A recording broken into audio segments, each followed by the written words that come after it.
Good evening, everyone. I'm Craig Calhoun, for those who don't know me, the director of the LSE.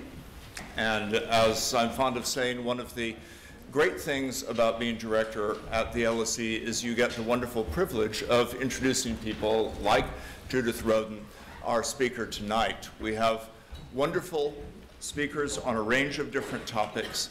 And part of the fun that I have in this is knowing that LSE students and faculty members will ask wonderful, sometimes difficult, questions after the speech. Tonight, as I indicated, we have Judith Rodin, one of the world's leading psychologists who then chose to devote herself to leadership, first in academia, as provost of Yale University and the president of the University of Pennsylvania, and then as president of the Rockefeller Foundation. Rockefeller Foundation has long been one of the world's leading philanthropic organizations, but Dr. Rodin has dramatically reinvigorated and, in a word that is sometimes used, the foundation recalibrated its focus and shifted its work to leadership in some very new and impressive innovations in philanthropy and in the effort to provide support and assistance to ordinary people, communities, and institutions around the world. And this leads to the topic of tonight's lecture on resilience. Resilience has become a key theme for the Rockefeller Foundation, which has long worked in areas like health and agriculture, worked on cities, and recognized that across the range of different areas in which it works, the theme of resilience is crucial. And Judith Rodin has now written a book on the theme, which is available, and she will tell you a bit more about it now. And she knows just a lot more about it than I do, which means that I should shut up and sit down and invite Judith Rodin, the Rockefeller Foundation, to speak on managing disruptions, avoiding disaster, and growing stronger in an unpredictable world. Judith.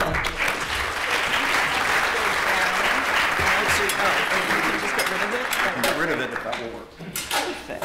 Okay. Okay, great. Well, it's wonderful to be here. Thank you, Craig. It's a great privilege to be at LSE. Even after a decade as president of the Rockefeller Foundation, I think I still feel most at home in a college classroom, so this is terrific. You mentioned my career at Yale, and it was during the time I was at Yale that I first began to explore the concept of resilience, but at that point from the perspective of a psychologist. At the same time, my friend and future Penn colleague, Martin Seligman, was discovering the field of positive psychology, which promotes understanding what makes individuals flourish, rather than the more traditional focus of psychology, which is on diagnosing and treating dysfunction. The answer he found was optimism. People who are more optimistic don't give up. They interpret setbacks as temporary, as local, as changeable. And there are those, about 1/3 of people, who show what he calls post-traumatic growth. In other words, they revitalize, possibly even transform themselves after a major disruption. My own work at the time was on perceived control and how it produced positive effects in areas as diverse as aging, eating disorders, and social successes, and I was reaching similar conclusions. I found the subject endlessly fascinating, but had explored it only through the context of an individual until I became president of Penn. Penn is located in a neighborhood in West Philadelphia where I grew up as a child. I remember strolling the streets with my mother and attending the local public schools, enjoying the thriving street life. So I was unbelievably dismayed and disappointed when I came back and saw how deteriorated the neighborhood had become. Houses boarded up, 1 in 5 children failing in the local schools, drug dealers had moved in, businesses gone. This is when I began to understand that we could apply those same resilience concepts that I had been studying with regard to individuals to that community, where strategies for how to bounce back from the slow-burning stresses of poverty or the acute shocks they were experiencing, like repeated violent crime, could actually become building blocks for community resilience. Then within the first few months of my new job at Rockefeller in 2005, there were a number of galvanizing events that happened. The 7/7 bombings in London, Hurricane Katrina in New Orleans. It reinforced my view of the pressing need to build resilience against the seemingly growing cascade of shocks and stresses that characterize our 21st century world. This has been a launch pad for what has now become over a $500 million commitment at the Rockefeller Foundation over the last 10 years to help communities of all kinds, from cities in Asia to farmers in Africa to now 100 cities globally spanning 6 continents, to build resilience against the physical and social and economic threats that, as I said, seem only to be escalating in numbers and frequency, exacerbated by 3 colliding forces: climate change, rapidly accelerating urbanization, and globalization. Today, I would argue a week doesn't go by that we don't see some kind of disturbance to the normal flow of things. A cyber attack, a new strain of virus, a structural failure or a violent storm, a civil conflict or an economic blow. And as I noted, there are also the slower burning stresses that chip away repeatedly at the fabric of our communities and weaken our ability to bounce back after those major shocks. Persistent and pervasive inequalities in income and education, a topic very much on people's minds today with the Oxfam report. Failing infrastructure, air pollution, a lack of affordable housing.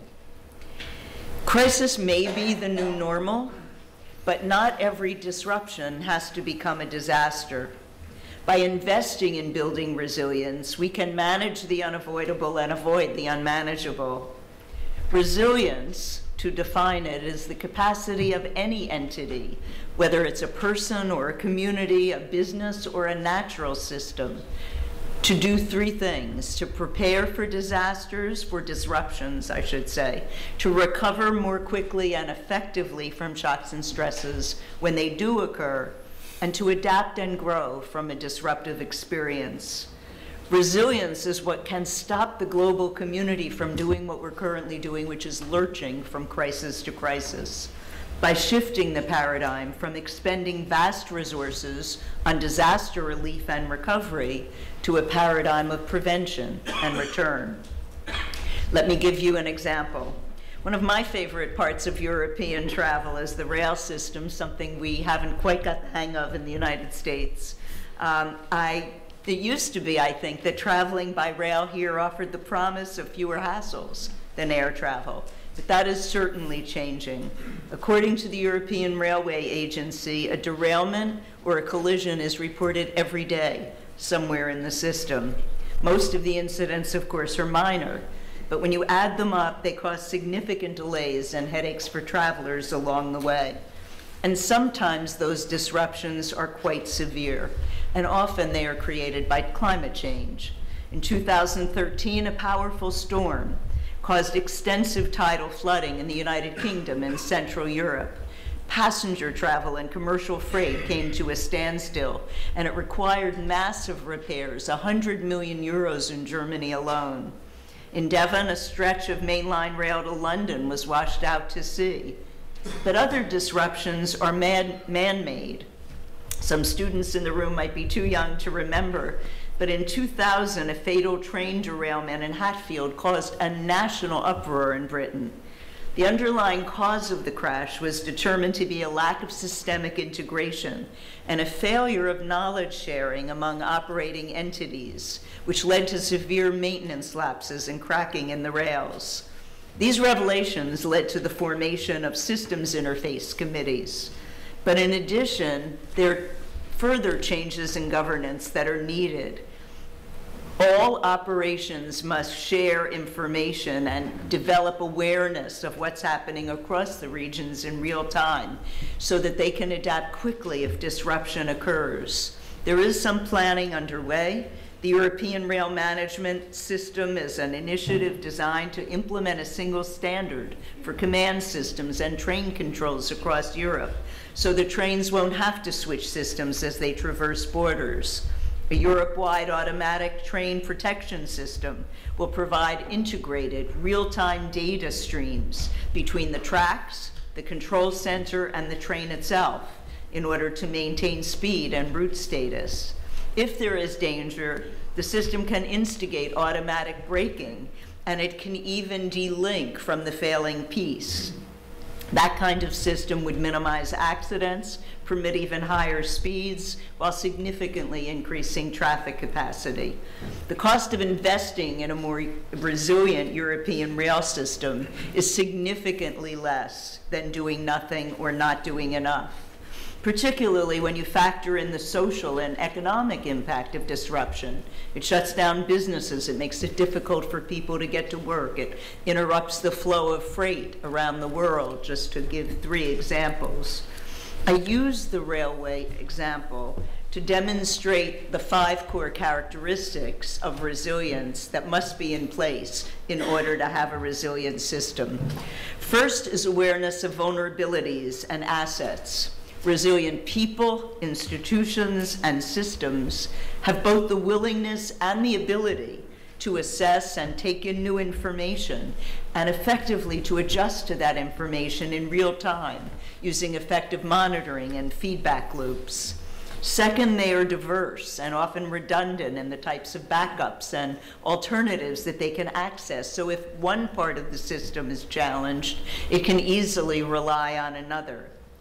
Third, they are integrated in ways that allow them to share information, ensuring coordination across all the components. In other words, the left hand knows always what the right hand is doing, and they're working together towards the same outcomes. Fourth, they are self-regulating, meaning that if one part of the system fails, the failing entity can be quickly and effectively delinked to keep the problem from spreading. It is the difference between safe failure and failing catastrophically.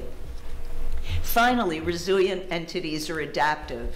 They have the capacity to adapt to changing circumstances by developing new plans or taking new actions, modifying past behaviors. The entity is flexible, in other words. It bends rather than breaks. Obviously, that just doesn't apply to railways. These are the characteristics that are shared by any resilient system or entity, a person, a business, a community, an entire city or region.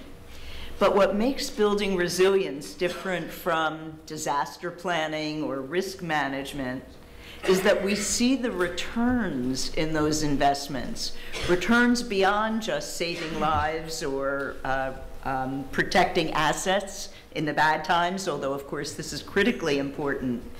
By investing in resilience, we see the creation of new assets, new kinds of jobs and services, greater community cohesion, greater transit and recreational opportunities. In other words, investing in building resilience yields a dividend in the good times as well. What I am calling the resilience dividend, the return on that investment that pays off in the good times as well as protecting us in the bad. In all cases, it means getting more outcomes from each pound invested, which is exactly what we need in times of austerity like the time we're in. How can entities reap this resilience dividend? It begins with effective planning and preparedness. Let me give you an example. 2 years ago, as is well known, 2 bombs exploded at the finish line of the Boston Marathon, killing 3 people instantly and injuring hundreds of others. But the tragedy could have been much worse had Boston not learned the lessons from London's 7/7 bombings in 2005. Among them, that preparedness for any crisis is the key. We can't always be looking in the rearview mirror, preparing for the last crisis. So prior to the marathon, for several years since the London bombings, the city of Boston had conducted drills for a range of scenarios, whether it was a hurricane, a storm, a flood, or a terrorist attack. From volunteers to first responders, from services in power and communications and transit to all levels of government officials. Everyone knew what their role was in case of an emergency. It didn't matter what the emergency was going to be, and that's critical. So once the bombs went off, they were able to spring into action. Every person who reached a hospital, and all reached a hospital within 19 minutes, survived. Planning is critical. But if disaster does happen, recovery must not be based any longer on a return to normal mentality. If we build it back the same, we reestablish all of the elements that made us vulnerable in the first place. The Dutch provide us with a keen example. In 1953, when the North Sea flooded, it killed more than 1,800 people overnight. In response, Dutch officials began to build Delta Works, which, as many of you know, is a complex system that was completed over many, many years, many decades actually, of dams and floodgates, of storm surge barriers, but also of natural and green infrastructure as the years went on, along all of the coasts and waterways of the Netherlands.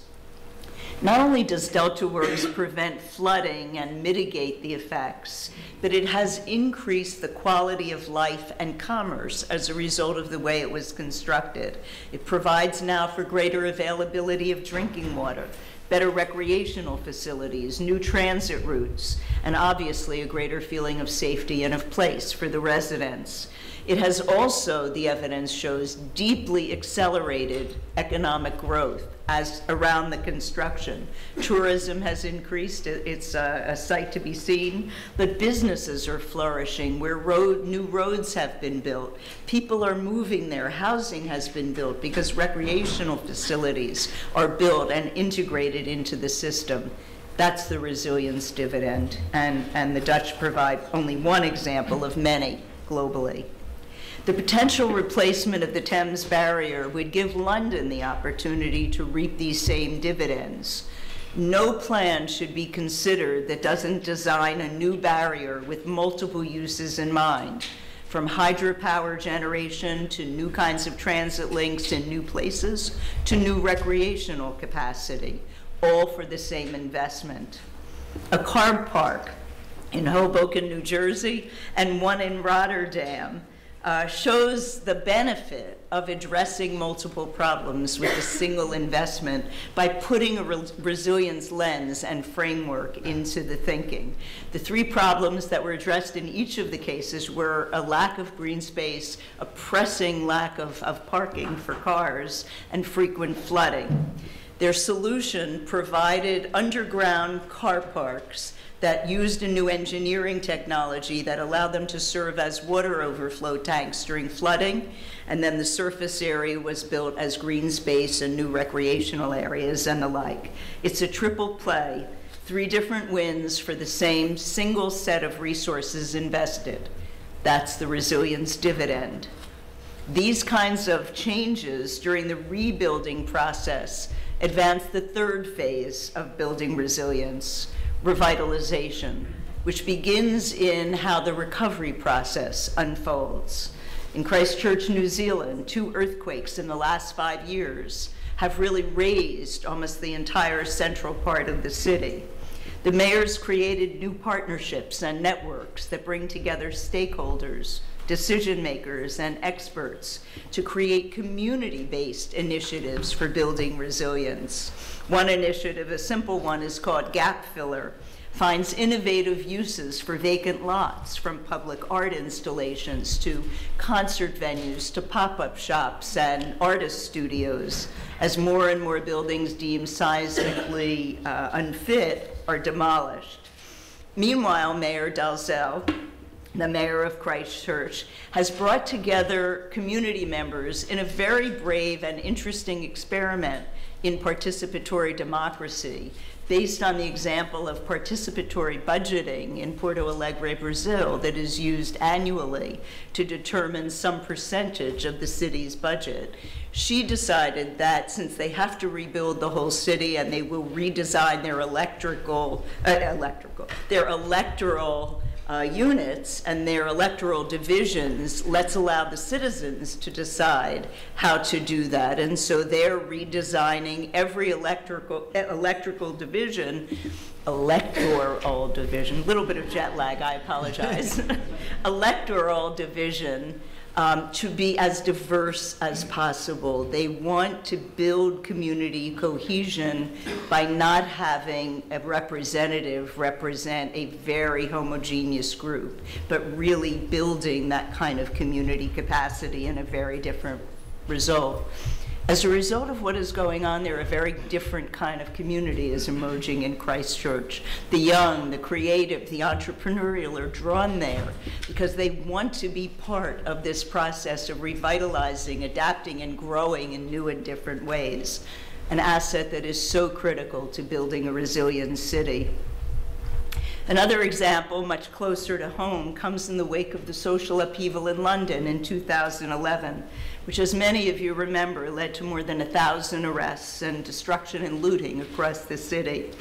On the fourth day, you may remember, hundreds of volunteers came together to form what they called broom armies to reclaim the city. And they didn't just limit themselves to cleaning up after the riots. They contributed to many community revitalization projects in the weeks that followed, building the social infrastructure of a city, of a place, is as important, more important, I would argue, in many instances, to the success of the city and the resilience of that city as the physical and natural infrastructure. We saw that same spirit of volunteerism in London into the large effort called the Mayor's Team London program, which brought together volunteers from across London to welcome millions of visitors who poured into the city for the 2012 Olympic Games and made the Games the tremendous civic success story that it was. Team London actually continues on today and continues to try to contribute to the greater cohesion of the different communities that make up London, which not only helps to mitigate the potential for future upheavals, but improves daily life for so many citizens. London is actually quite sophisticated in its approach to resilience. The London Resilience Forum is proof of the city's commitment and the progress that's been made in the 10 years since the bombings in 2005 has actually been a model for other cities, such as Boston and Sydney, now Paris, as they cope with their own terrorist events. But there is much more that can be done to ensure that London is achieving a broader resilience dividend across their all planning, recovery, and revitalization phases, and that London addresses its efforts to really completely understand both the shocks, but also the slower burning stresses that are true in this city and in many cities around the world. Just last month, we announced that London was chosen to become part of the Rockefeller Foundation's 100 Resilient Cities Network. Each city receives funding to hire a chief resilience officer who is tasked with working at the highest levels of government to coordinate across silos, both within the municipal government, and to engage more actively and integrate the private sector and civil society throughout the community. Chief Resilience Officer is a new role in city government, and we have cities from 6 continents participating in this. Someone who is chosen because he or she has the ear of the top decision maker and can act as a conductor for this disparate orchestra of resilience builders, from law enforcement to disaster planning to economic development. As I said, the role will also interface with business, civil society, and community leaders to ensure that planning is integrated. Each city, through the Chief Resilience Officer, will also have access to a platform of goods and services to help them implement resilience strategies that will be built from a bottom-up process in each of the cities. We already have 24 partners who are contributing goods and services on that platform that the cities will have access to, from Swiss Re to Cisco and Microsoft, Nature Conservancy, the American Institute of Architects, just to name a few. And finally, the Chief Resilience Officers will represent their cities as part of a network, exchanging best practices and learning from one another. If you think about it, a global network of 100 Chief Resilience Officers thinking through both the problems and the opportunities in cities around the world through a resilience lens. Just last week, the Chief Resilience Officer in Ashkelon, Israel, put out a call for an emergency preparedness plan because severe weather was going to hit the Middle East.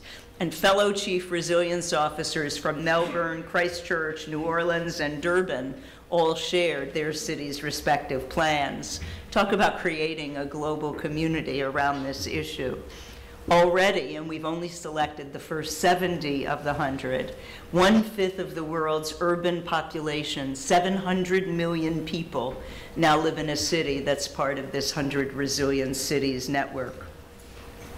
I've talked about specific examples of how resilience thinking is taking hold in businesses, in communities, in cities around the world.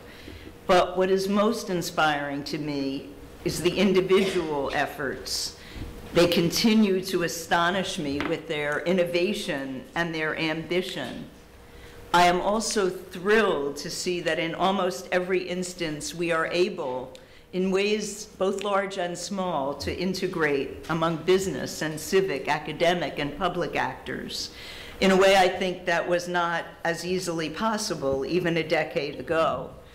What I didn't say about my experience at the University of Pennsylvania when I first brought my intentions to try to transform that disadvantaged neighborhood to my board, I had a lot of pushback. They said it couldn't be done, that we should keep our distance, that it wasn't the role of an academic institution.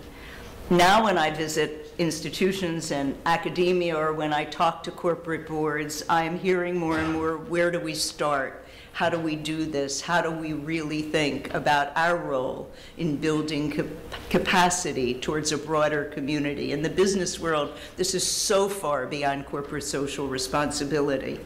And let me give you an example, actually, which expresses that, of a business example. And fittingly for a college campus, it's about beer, sort of. Bavaria Brewery, which is located in Bogota, Colombia, is one of South America's largest breweries. It's owned by global brewing and beverage company SAB-Miller. In the last few years, the brewery found that the cost of water from the local utility was rising precipitously. The culprit? Upstream dairy farmers were clearing land for their cows to graze and clearing more and more of the land. Without the plant roots to hold the soil back along the riverbeds, a great deal of sediment was flowing downstream, disrupting Bogota's water supply and driving up the cost. SAB-Miller could easily have moved the plant to another place. The situation could easily have led to a crisis and the potential loss of a major business, local business for Bogota. But instead, SAB-Miller joined the local water utility and the Nature Conservancy to support the dairy farmers in adopting new practices. For example, purchasing higher producing cows, keeping smaller herds, and protecting vegetation along the riverbanks. Through this investment in watershed protection, the water utility saved $4 million a year. SAB-Miller, as well as local households, saw the cost of their water decreasing. But that wasn't all. With better practices, the dairy farmers increased their own efficiency and livelihoods. The ecology and ecosystem of the river improved. Multiple wins for a single investment. That's the resilience dividend, and I think it's an allegory for what is possible in our 20th century world, where businesses and public entities and NGOs can apply their unique value proposition to collectively achieve dividends that benefit all of us, while preparing us to rebound more effectively if and when a crisis hits. Not just as a means of saving lives and livelihoods when the worst happens, but by improving the daily lives of our communities, our economies, and obviously our planet. We can't afford to wait for the next galvanizing event to move us to action. By then it's too late. Rather, we must all do our part as students, as community members, as leaders of academic institutions, as citizens or governments or businesses.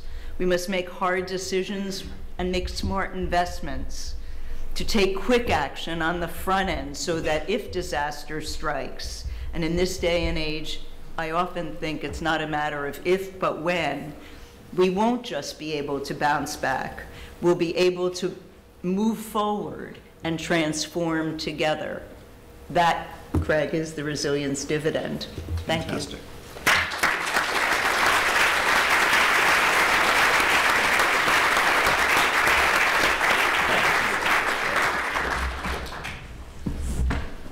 Well, at this point, I feel a need to paraphrase Simon and Garfunkel. Philanthropists may come and philanthropists may go and seldom change your point of view.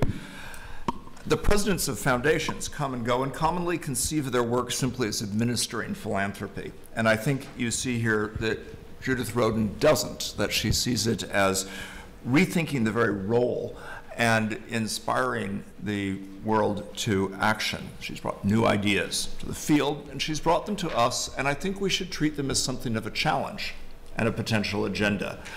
And I'm going to take the privilege of asking the first couple of questions in an exchange with Judith, and then open this up to the floor for more comments from all of you. The themes I know are of core interest to a wide range of different units of the LSE, to the Grantham Institute and LSE Cities, which have co-sponsored this lecture, and each of which, in their different areas of climate change and urbanization, are working in integral ways on themes that are very close to resilience. And when I say point of view, in my paraphrase of Simon and Garfunkel, one of the things I think is key is that Judith is not just adding some points to an existing way of thinking about the world. She's suggesting let's think about it differently, that resilience is meant to be a lens through which we can look at many different things and how they come together. And that's part of what's interesting here. So let me, as I said, ask a couple of starting questions. A first one, Judith, occurs to me that your title for the talk and subtitle for the book starts with managing disruption. And yet you're calling simultaneously, as I hear it, for top-down and bottom-up work on this. And you're seeing in resilience a path of social change, not of recovery, which I think is key. The kind of transformation that comes, say, when refugee crises and displacement are part of urbanization and then building new settlements. My question, I wonder if you would say a little more about how the top-down and the bottom-up intersect, and how the wide range of people can be encouraged to think in ways about long-term change precisely at moments when they're extremely vulnerable and therefore tempted into simply finding security as best they can. Resilience is a concept that has in it really thinking about forms of governance and forms of leadership. As I said, it's about infrastructure, it's about social and economic well-being, but it's also about leadership and governance. And in many of the examples that I give and in the way we try to think about this in constructing a theoretical framework for how resilience operates, it cannot come solely from the top down. And that's why this notion, this elegant experiment in participatory democracy that Christchurch has embarked on is so important.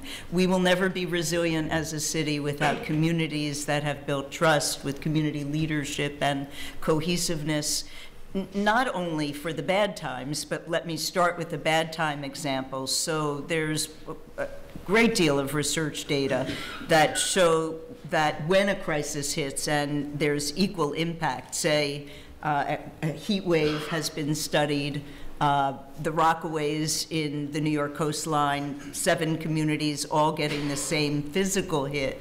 The communities that rebounded most quickly were those that were most cohesive, that had built the kind of community trust that allowed neighbors to help neighbors. If you think about first responder, we typically think about the police or the fire, but actually the first responder is often the person closest to you, so your neighbor or someone down the street. And without cohesive communities, that doesn't happen. And what happens in those first moments after a crisis often determines the capacity to rebound effectively and recover in some different ways. So in the crisis moments, but more and more what we are seeing in terms of building resilience is the kind of community capacity that really involves not being given choices or decisions, but taking, empowering themselves to take action. And that kind of bold leadership is critical, and it is critical to the fabric of building resilience. So to those of us who sit back and complain about what the government is doing to us, it is really important for us as citizens to begin action in addition. Complaining and taking action to activate the right policies and have the right leaders is crucial, but it's not the end. It's really just the beginning of what being a more resilient person and participating in more resilient community building is all about. So sometimes I look at protests and I ask myself, and what will you do tomorrow after you've just gone to the protest? Instead of feeling, boy, I feel great, that was a wonder, and I really expressed what I felt. It's the next day.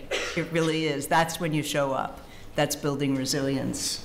That's great. Let me ask a follow-up. When you refer to heat wave, I'm suspecting that you're thinking of Eric Kleinenberg's work, because I know you know him and his work well, and his book on heat wave is really interesting in this.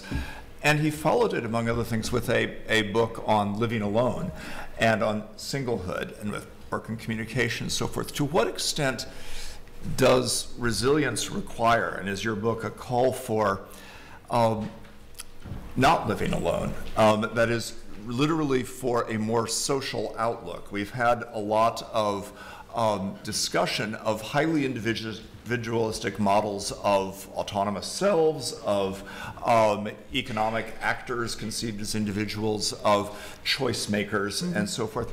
Are you suggesting that we need a counterbalance in the sense of a lot more attention to building community in general and in good times? Or do I hear in your link to positive psychology a claim that this shouldn't be an opposition, that it's not be more communal, less individualistic, it's that there's a different way to be a flourishing individual that will involve building those communal ties? All of the above. I think it is absolutely essential. Putnam's work really began the look, Bowling Alone, on the breakdown of those middle-level institutions that used to be the fabric of communities, the church, the PTA, the whatever that level between the individual citizen and the more formal architecture of governance. And I do think that ate away at the social fabric and therefore the trust and communitarianism that is a critical part of building resilience.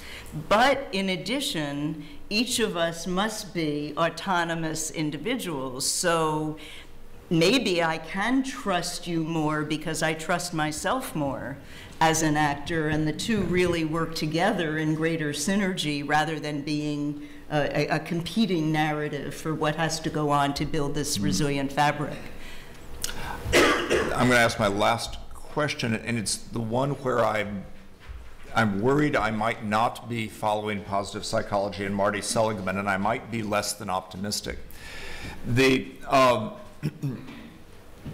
This issue about the erosion of intermediate institutions and community and so forth is, of course, one that throughout the modern era people have been pointing to. I mean, Montesquieu is sort of pointing out, oh, we're suffering an erosion of intermediate institutions. And it's pointed at recurrently by social scientists and a variety of others. And back to your subtitle and your talk in general, there's a reference to an unpredictable world, to crises becoming relatively ubiquitous, so that rather than seeing the crisis as the exception, we should recognize they're going to occur a lot. We should be able to plan for them. We should be able to do better.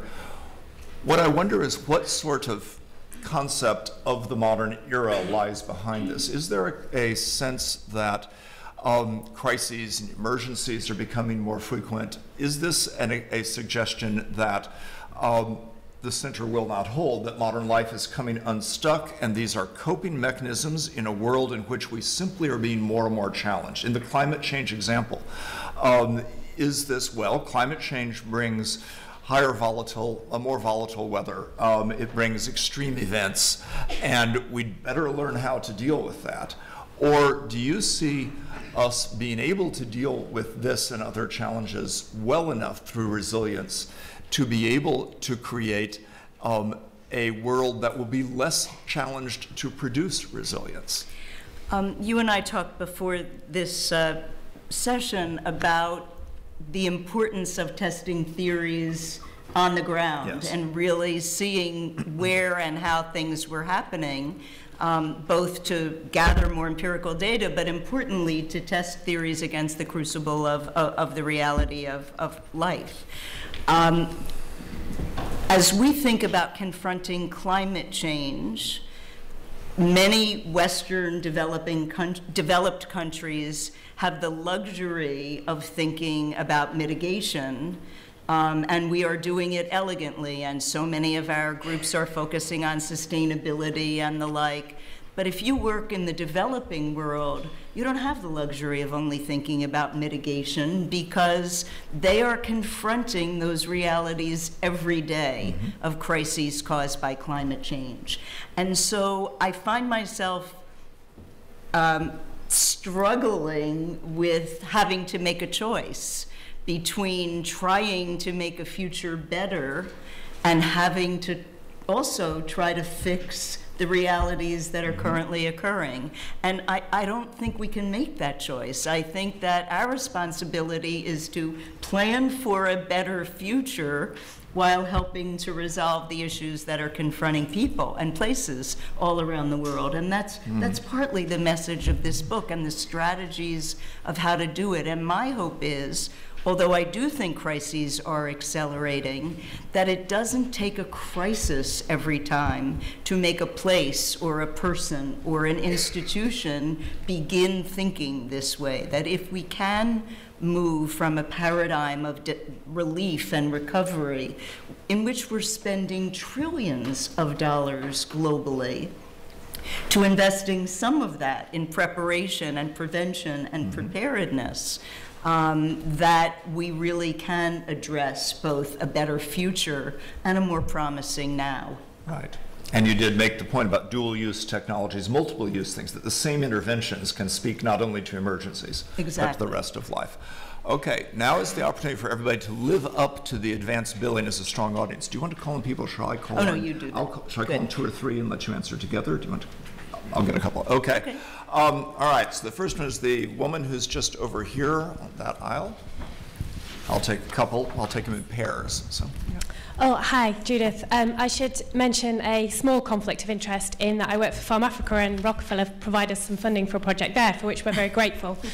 I guess then my question comes from that. I just wonder whether the focus on resilient cities, which does address urbanisation, actually leaves rural areas less resilient, both by the flow of people who are better equipped to deal with resilience to move to those more interesting places, but also about choices that people are making that can be actually detrimental to some of those areas, for example, on flood defence, and we've seen that in the UK as well as in places in Africa.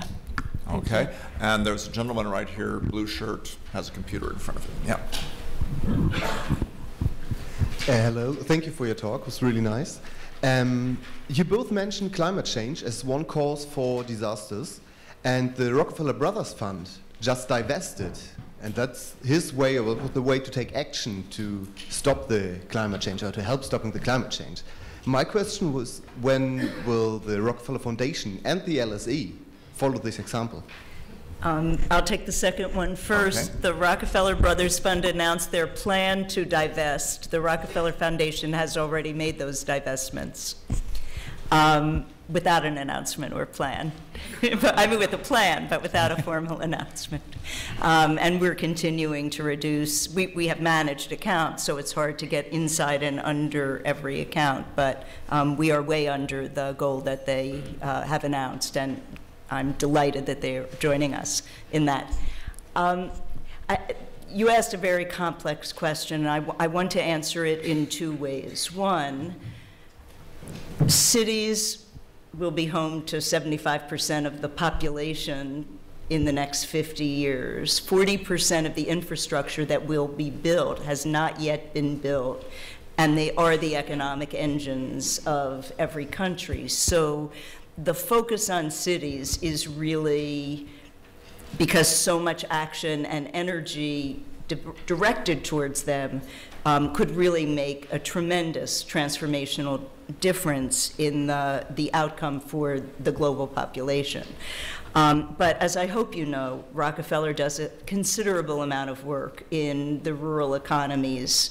And it is our goal, actually, by working in rural areas, to help stem the tide of urbanization so that not every villager feels the need to move into a city in order to gain a livelihood or share in what we all hope might be more inclusive prosperity going forward. If I can take the liberty for a moment, I'd love to describe an initiative that we just launched called Smart Power India, because it'll show you the kind of work we're doing. And it really is to address rural poverty in India, energy poverty and poverty more generally. As you know, there are 400 million Indians who are without energy in terms of reliable electricity. And many of the development projects over 50 years have failed because once they pull their money out, the model isn't sustainable. So we began to think about whether we could influence how the markets operate to create a more sustainable model. And we've launched this initiative, which is building, and we've already many pilots, is using the mini-grid technology for alternative energies, which has now been pretty well developed, and depending on the region, we'll use wind or solar or biomass. And we took the American shopping mall concept of having an anchor tenant, and we saw the huge penetration of mobile telephony, even in the most remote villages of India that don't have electricity.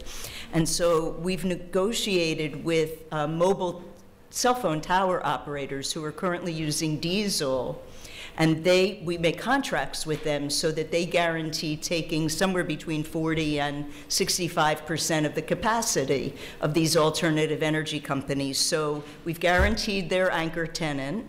The cell phone tower gets off diesel, so better for the environment. And the remaining 30 to 40% is all the rural villages really do need for reliable electricity. And we're seeing microenterprise develop and SMEs grow out of microenterprise. So you can create, with innovation, a kind of virtuous cycle where if you think about all the elements of the system simultaneously and work to address each of their capacities and each of their goals, you really can create this kind of system. And so we're about to go into 1,000 villages now, and a lot of people are watching this model as a potential model for Africa as well. So we are deeply engaged in this kind of thinking. As Craig kindly said, my goal at Rockefeller is to continue to use our philanthropic capital, which is tax advantage capital, to take risks, to pilot, to innovate, to fund innovators, and to continue to push the envelope in new and exciting ways. And then here's a scalable model, and we're very pleased and proud of it. This is great because I'm going to get to introduce you to Jonathan Leap after this, and he can tell you about the LSE's projects in Bihar on electrification and alternative payment systems that are able to support this. And I think there could be a synergy here, which is part of the resilience story. Okay, the man in the blue shirt up on the right there, about halfway up.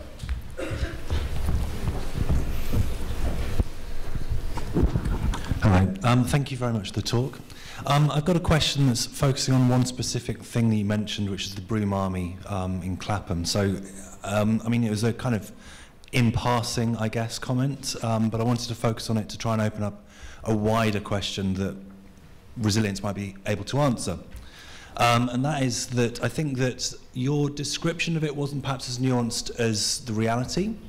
And that I think this was a highly controversial event, and certainly the way that it was utilised in the press, by the mayor's office, etc., was highly controversial. Given the social causes of the social unrest in 2011, and then the sense that Clapham is an area of sort of ultra gentrification, and then the kind of what became social divisions caused by the sort of the production of a certain type of community that then excluded, the outside, the other, and certainly excluded the rioters as such. And I think that the question I'd like to ask is, how can something like resilience be utilized in a social frame to not exclude and to not produce a kind of closed community, but to be able to actually include even the people that were sort of partially responsible for, say, something like those riots? Thank you. Okay, great. And next question, there's a person in row 4 here with her hand up. Glasses. Thank you.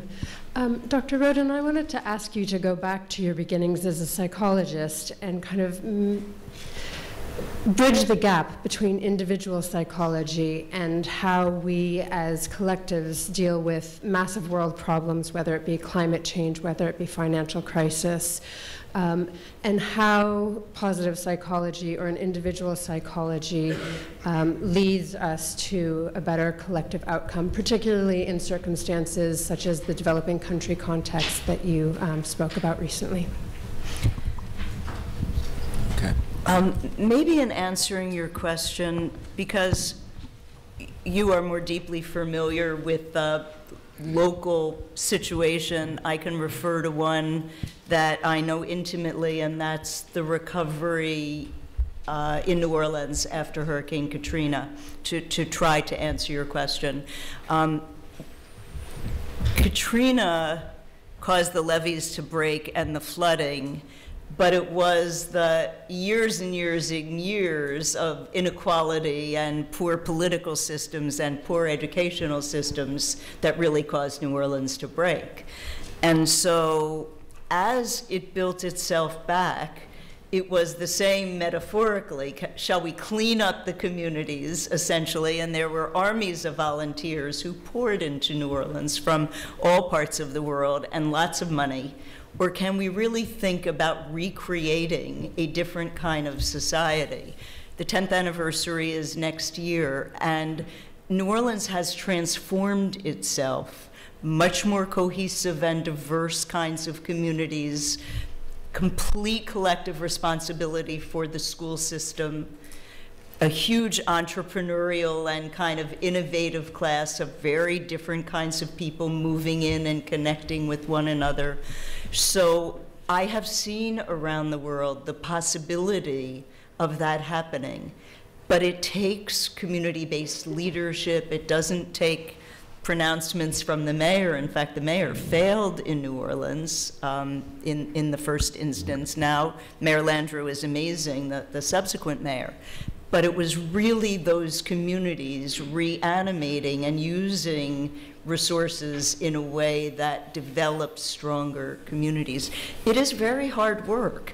It's not about the pronouncements. It's not only about volunteerism. And I use that as an example less to talk about the issues in the community and more to say that the work continued that came out of that original volunteerism spirit.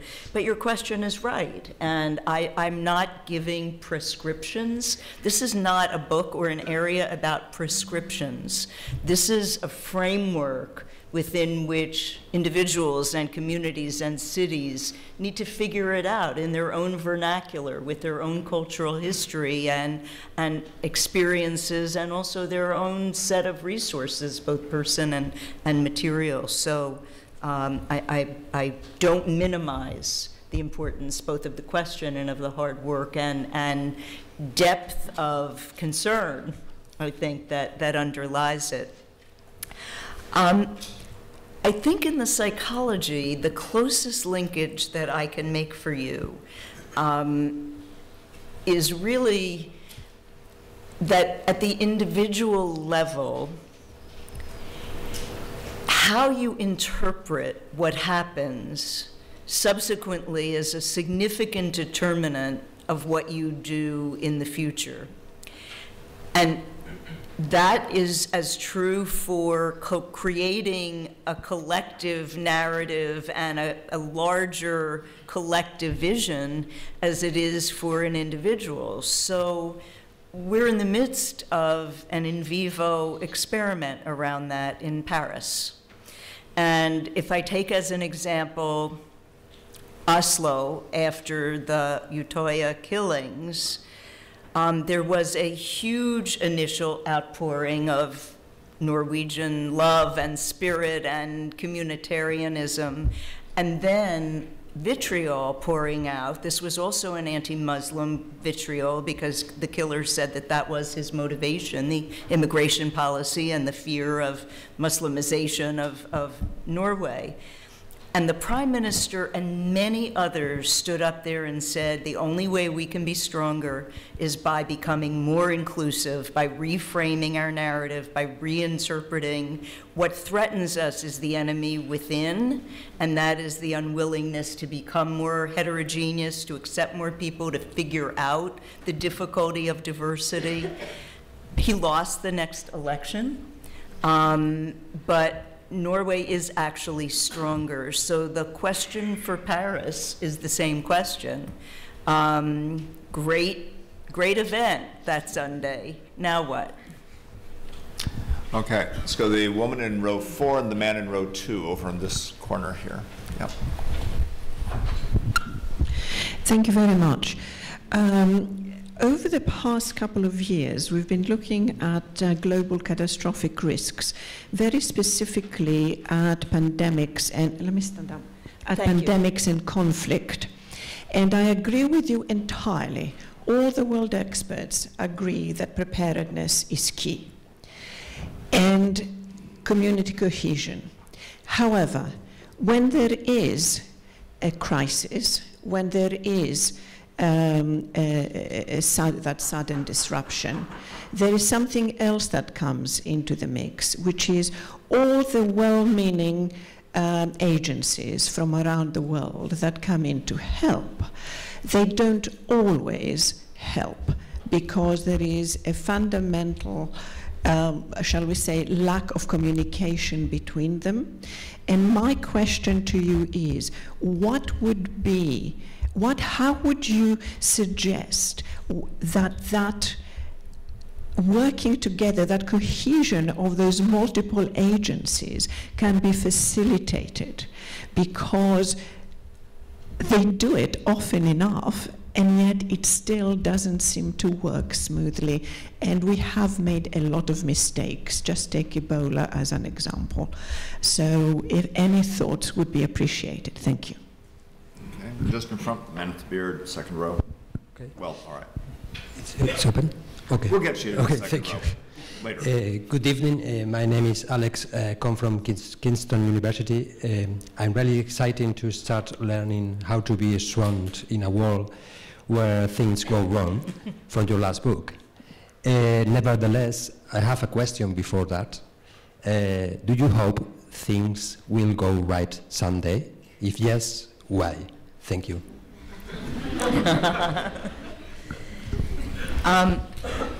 In response to the first question, let me answer in two different parts of the question. So first, although we have been talking quite a lot about community cohesion, that's not the only element of resilience. So it's all of the other elements that are infrastructural, both hard and soft, that are governance related. But often without community cohesion, those other elements aren't sufficient.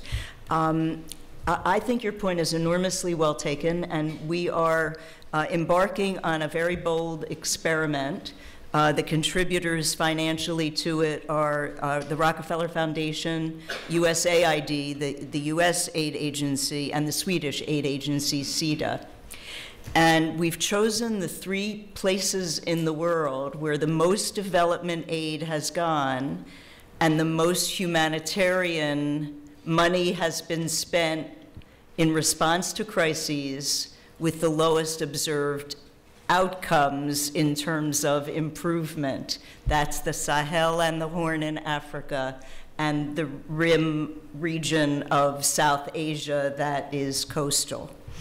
And so we are going to try to bring together development and humanitarian agencies to begin planning together around a resilience framework so that development investments are made with this framework. And when humanitarian aid comes in, it doesn't destroy the fabric of what has been built, which is often the case. I think many argue, and I don't have evidence of data except outcome, that Haiti is example number 1 of that outpouring of caring and aid, and where is Haiti today in terms of, so can we get a common framework that integrates both development and humanitarian aid, working, thinking, planning through a resilience building lens? We picked the 3 hardest places in the world intentionally, and we are launching. We launched, however, interestingly, with a Resilience Innovation Challenge. So we had responses from around the world to the question you posed, and there are judges right now who are reviewing those ideas and really thinking about, because we want to foster not only, and I say this with reverence in the hallowed halls of academe, not only the academically driven solutions, but what people on the ground are seeing and experiencing, and adding those 2 together, we think will give us a richer font of ideas and more persuasive evidence, perhaps. Okay, great. Now to the man I was calling on, the other man with the beard in the near front. Yeah. Thanks. I'm from the University of Melbourne in Australia, one of your other resilient, part of your Resilient Cities network. Your cases are very compelling, but often for individual decision makers within an organisation, it's quite difficult to justify investment in resilience, either because the returns in the future are uncertain, or because the benefits are distributed more widely and don't necessarily accrue back to the organisation that's making the investment. So what needs to happen to accounting structures to build the business case for investment in resilience? Good question. There's a woman about halfway up on the aisle. Raise your hand. Yeah.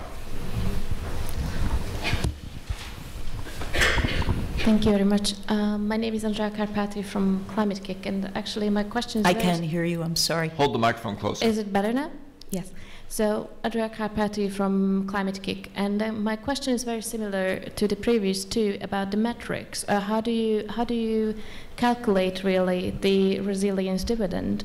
It's already very difficult to calculate the life saving and the assets protected. But this additional benefit of the resilience dividend, how do you propose to calculate that? Because that would be a very important policy instrument for the future for cities, for governments to implement additional activities, I suppose. Thank you. And I didn't answer your question. Of course I hope. That's why I used the mitigation versus adaptation example in climate change. Of course we need to work to making things more right. But we need to confront the fact that right now they're not. And so we need to help fix what's happening in the present as we work towards a better and more right future. Let me answer the second question first on the metrics. I think it is really critical to provide those metrics. I can give you one example, but I have hundreds. We invested in a variety of resilience building, planning, and preparedness actions for the city of Surat in India. It experiences violent flooding when there's rainfall. There, over the years, has been considerable loss of life and livelihoods, often leading to public health outbreaks that are quite severe and other bad outcomes as well. One of the things that we were able to identify is that, given the governance structure, the dam, which was upstream, was controlled by another government that determined when the water would be released, when the overflowing started to occur. And that often is what made Surat so vulnerable. So we developed a completely integrated system with them of early warning signs, governance that included citizen warnings and citizen participation in decisions about dam release, as well as some of the government officials and the like. And the 2013 rainfall was significantly higher than the rainfall that led us to begin this work in the mid-2000s, that led to significant loss of life and disease, and no one died. There was very little business disruption the second time. So a lot of metrics are able to show pretty quickly the benefit of that investment. That gets to your question, which is sometimes the dividend doesn't accrue back to the investor. So sometimes it does, but sometimes it accrues to another part of society or another piece of the system. And that's why developing both integrated planning, but also a sense of we're all in this together, is really so important. If what I invest in only is a return for me, it's probably not building resilience. All right. We've got two questions in the first row. The first, a woman in purple in the middle. Hi, and thank you. I'm reminded of a whole bunch of things. One is, of course, some of us remember Vince Lombardi of the Green Bay Packers, who said first, you gotta wanna. And I'm also reminded of an old light bulb joke that an Australian fellow who I met after we had tea after one of these LSE lectures a couple of years ago. It's an old light bulb joke. How many Englishmen does it take to change a light bulb? None, because it's always been that way. And what I'm concerned, I mean, I look at my own borough. I look at what's happening in my borough, huge inequalities in my borough. I look at what's happening in London, the rising homelessness, the lack of affordable housing, and the slow burning catastrophe that you're talking about, that I think a lot of us see. The councils that won't replace and repair boilers and plumbing because they actually intend to sell the property to developers anyway. And without that sense of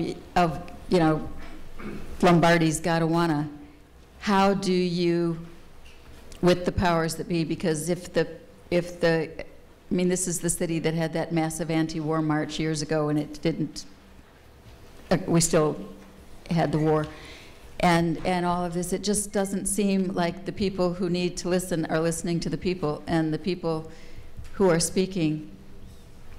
I mean, there's going to be an election in May, and it's going to be very interesting, but things are crumbling here. And I think there's an attitude of, if we ignore it, then it's not really happening. How do you, without catastrophizing, deal with, preventive? Okay, and the gentleman on the right in there, yeah.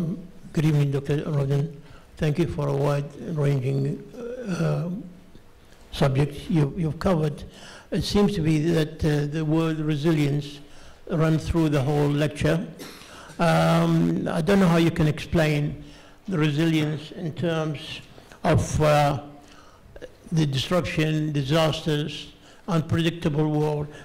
Is that the natural resilience to all these things, or the man-made things? My name is George Davies. I'm an Iraqi Arab. I want you to please explain to me how the disruption and the disasters has befallen Iraq, Syria, Libya, and other Arab countries, which are not natural, the man-made, made by the United States, and continue to the dismay of the people who are paying a high price. You spoke about the 100 countries please excuse me if I missed that point. In what connections? I know in Iraq you are now providing the electricity generating facilities by General Electrics, but provided that that we as Iraqis have to buy the spare parts from General Electric, replacing the Russian ones, and that we and Iraqis we have to buy the seeds from Monsanto and from DuPont. And please explain to me that on what basis do you include, you mentioned something about Israel, that point, please, I didn't understand. And can you explain to me, you talk about resilience, can you explain how 50% of the Navajo tribesmen are semi-illiterate, out of a job, and how the destruction of Detroit and this is getting to be an awful lot of questions. Well, but please bear with me for a second. I do tend to carry on, but you spoke. I tend to carry on to dismay to most people. Please allow me to ask you, what's the connection of the Rockefeller Foundation? Do you facilitate wars and funding of wars? You certainly did for the Afghanistan war and for Iraq. Thank you very much. The last two questions are profoundly important, but I'm reluctant to comment or explain either the failures of the British political system or the American political system in the time that we have remaining. Those are important questions, and I think both of you have identified real failures. There's not enough time in what remains, nor in my humble role as president of the Rockefeller Foundation would I attempt to defend the actions of the US government or explain the failures of the British government. Okay, there's a gentleman about 2/3 the way up, 3 seats in, he's got his hand up. Yeah. And we're getting close to the end here, so warning. Firstly, thank you for an excellent talk. Where is he? Just thank you. My question is, one of the recurring themes in perhaps failure or lack of resilience is the silo working or lack of systemic understanding of cities or any organisation. And I just wonder if, in trying to address that and get individual bodies, services, organisations to work together and break down those silos, are you getting any resistance, or are the chief resilience officers getting any resistance from, should we call it the security services or the owners of those utilities themselves, who actually see that as exposing their weaknesses? So a reluctance to become resilient because they're exposing themselves to their weakness. Okay. And on my far right, your left, there's a woman in black. Yeah.